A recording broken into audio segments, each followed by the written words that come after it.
Pixel art is beautiful, it's nostalgic, it's iconic, but let's be real, it's totally overrated. The gaming world treats pixel art as a sacred world. Indie devs worship it, retro gamers defend it to death, and AAA companies bring it back to collect some cash. But the sad truth is that pixel art is not some magical art form that makes your game instantly good. And don't get me wrong, there is nothing wrong in making a video game with pixel art. I myself published a game with a pixel art and going to publish another game also in pixel art, so it's totally okay if it matches your format of the game.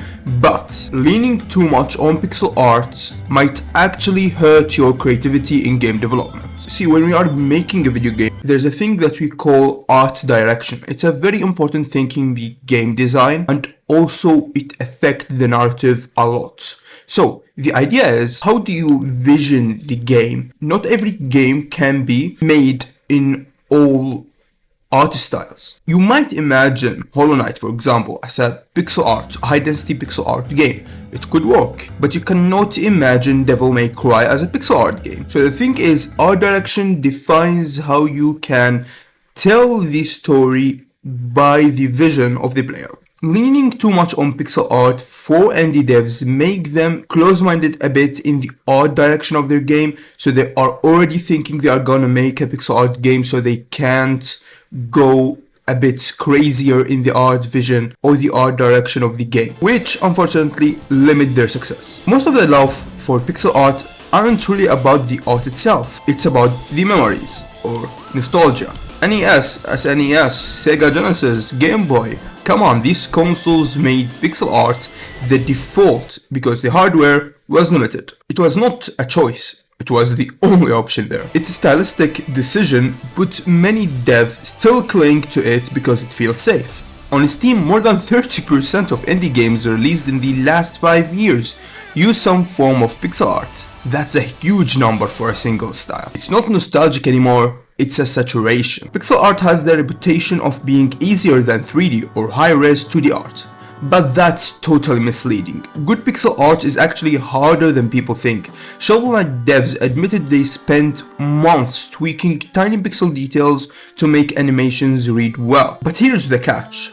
Because so many free pixel packs exist online, a lot of new devs just grab pre-made assets, mash them together, and call it a day. Which creates two big problems: visual sameness and lowered standards. Everything looks like another indie pixel art roguelike, and players start to associate pixel art with cheap indie rather than creativity. Players notice reviews often mention another pixel art game, Yawn. In 2014, games like Shovel Knight and Hyper Light Drifters blew mind because they pushed pixel art to the next level. But by 2020, Steam was flooded with pixel art platformers, roguelikes, and Metroidvanias. According to the Steam charts, games in pixel graphics tag saw an average of 40% lower retention rate compared to non-pixel indie games of the same budget bracket. People don't just hate pixel art, they are just tired of being the default.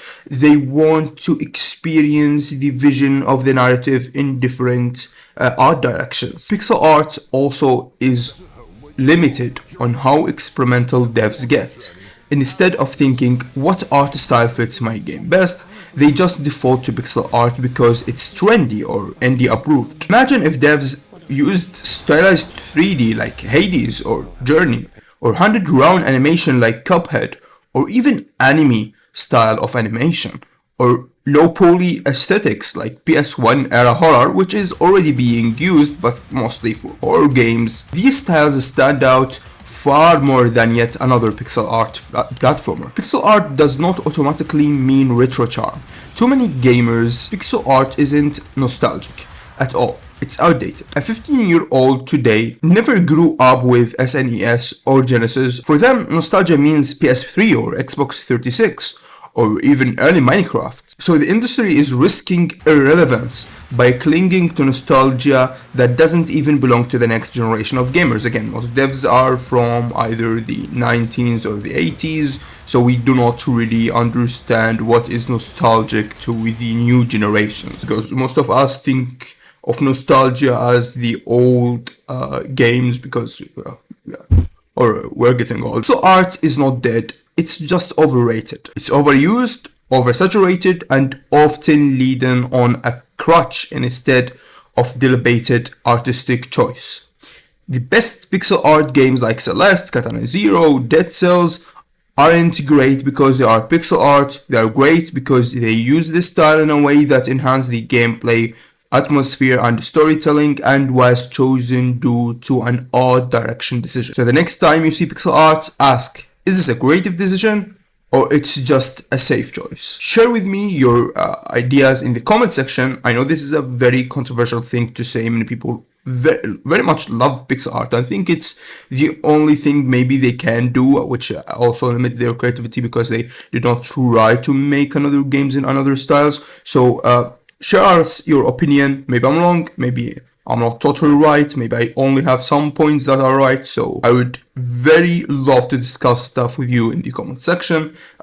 Definitely do not forget to hit that subscribe and bell button. Thanks for watching and see you in the next episode.